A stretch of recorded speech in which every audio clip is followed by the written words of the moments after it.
एक बोरी गेहूं। प्रतापनगर एक बहुत ही संपन्न राज्य था। वहां के राजा बहुत ही प्रतापी थे और प्रजा का पूरा ख्याल रखते थे।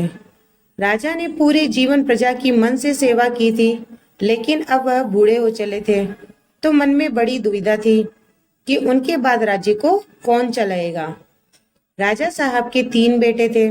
अब तीनों ने एक ही गुरु और एक ही विद्यालय से शिक्षा ली थी, लेकिन राजा ये निर्णय नहीं कर पा रहे थे कि कौन राज्य के लिए सबसे अच्छा उत्तराधिकारी है।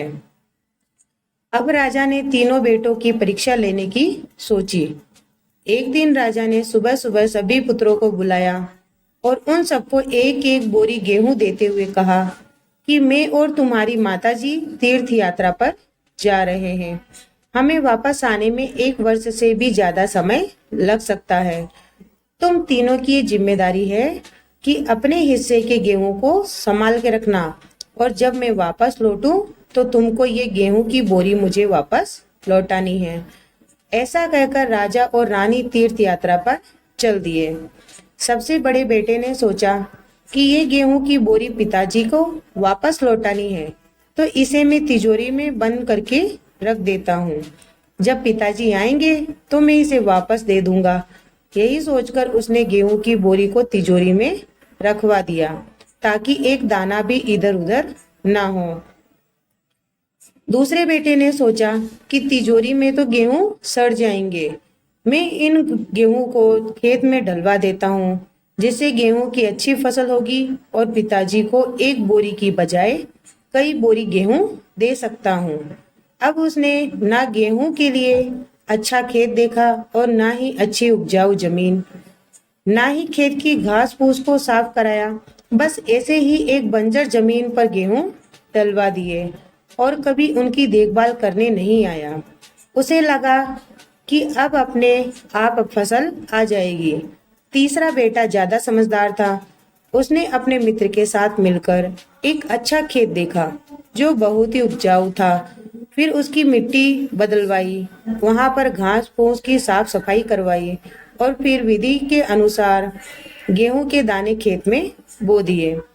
पूरी लगन और मेहनत से खेत की हिफाजत की, समय पर खाद पानी सब कुछ दिया।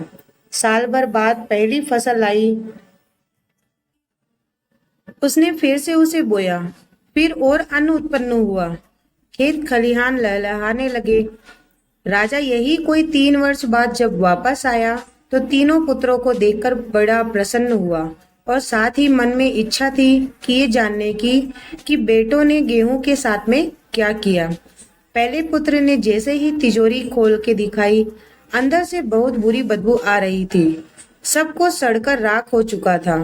पिता ने कहा, ये अन्न है जिसे हम सबका जीवन चलता है, और तुम इसकी देखभाल नहीं कर पाए। तुम क्या राज्य संभालोगे? अब दूसरा बेटा पिता को उस जगह पर ले गया जहां उसने गेहूं को डलवाया था।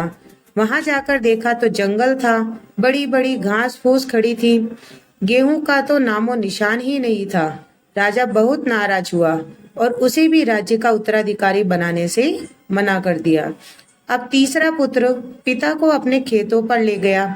वाह, दूर से ही एक अलग खुशबू आ रही थी। गेहूं की फसल लहलहा रही थी। चारों तरफ हरियाली और जीवन था, और उस खेत में 50 बोरी से भी ज्यादा गेहूं उत्पन्न हो चुका था, और आज भी खेत में फिर से फसल खड़ी थी।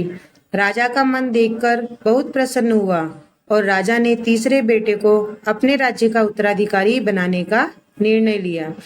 दोस्तों, उस राजा की तरह भगवान ने भी हमें कुछ गेहूं संभाल के रखने के लिए दिए हैं। वो गेहूं है हमारा जीवन, जिसे हम बेकार के कामों में नष्ट कर देते हैं। ईश्वर ने जीवन दिया है कि दुनिया का विकास करना, अपने ज्ञान को बढ़ाना और उसे बांटना, लेकिन हम अज्ञानी लोग इस जीवन को सड़ा देते हैं, और अंत समय जब ईश्वर पूछता है कि जीवन में क्या किया तुमने, तो जवाब होता है शून्य, कुछ नहीं। अपने मन की जमीन को साफ करिए, उसमें जो घास फूस है उसे हटाइए, और मन में जो ईर्ष्या है, गुस्सा है, उसे हटाकर अच्छाई के बीज बोइए। फिर देखिए ईश्वर आपसे बेहद खुश होंगे।